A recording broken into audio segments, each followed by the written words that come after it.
की स्थापना की तरफ इशारा कर रही थी। पहली मांग थी एडुकेटी पर प्रतिबंध। इस कंपनी की तकनीकी अक्षमता और संदिग्ध भूमि के चलते छात्र कह रहे हैं कि इसे परीक्षा आयोजन से हटाया जाए। दूसरा, परीक्षा और परिणाम की तारीखें तय हो।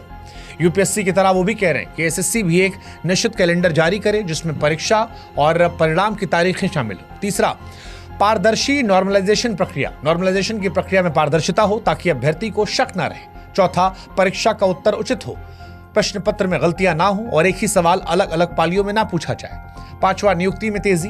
भर्ती प्रक्रिया पूरी होने के बाद नियुक्ति तुरंत हो, ना कि पुरानी भर्तियों के कारण रुकी रहे। छठा, वेटिंग लिस्ट।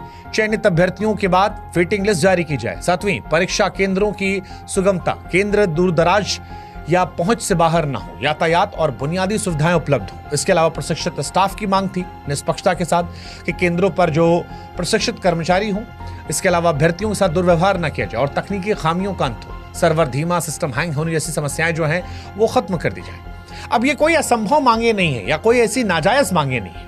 ये एक ऐसी व्यवस्था की मांग है जो निष्पक्ष, पारदर्शी और अभ्यर्थियों के प्रति जवाबदेह हो। हर कुछ सालों में जब एसएससी का नाम बार बार विवादों में आता है, धांधली के जरिए, पेपर लीक के जरिए अभ्यर्थियों का भरोसा टूटता है, तो फिर ये मांगे नाजायज नहीं लगती हैं। 2017-18 में जब लाखों युवाओं ने पेपर लीक के खिलाफ सड़कों पर आवाज उठाई थी, तब कहा गया था कि सीबीआई जांच होगी, सुधार होंगे, लेकिन हुआ कुछ नहीं। वही ढाक के 3 पार।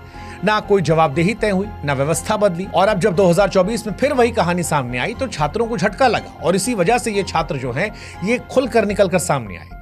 लाखों अभ्यर्थी समझ ही नहीं पाए पिछली बार कि चयन से चूक कैसे गए या किसी और की सेटिंग कैसे उन्हें आगे निकाल गई।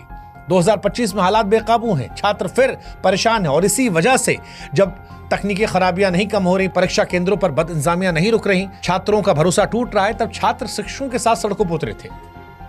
लेकिन वहां ये लाठीचार्ज एक समाज के तौर पर सवाल उठाता है। आज एसएससी का ये आंदोलन एक जन आंदोलन बन गया है।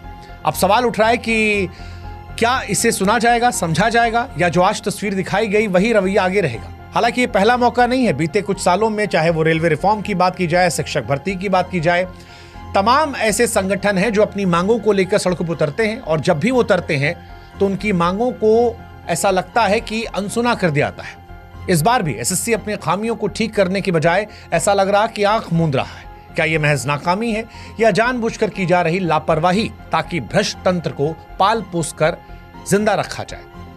अभ्यर्थी अब सिर्फ परीक्षा नहीं, जवाबदेही की मांग कर रहे हैं। उनका साफ कहना है कि जब तक एसएससी के शीर्ष अधिकारियों को जवाबदेह नहीं ठहराया जाएगा, तब तक ऐसी कंपनियों से पल्ला नहीं छुड़ाया जा सकता जिनकी साख संदिग्ध है। तब तक ये सिलसिला चलता रहेगा। यह आंदोलन अब सिर्फ रिजल्ट का विरोध नहीं, सिस्टम में छुपी उस चुप्पी और चालाकी का पर्दाफाश है जो हर कुछ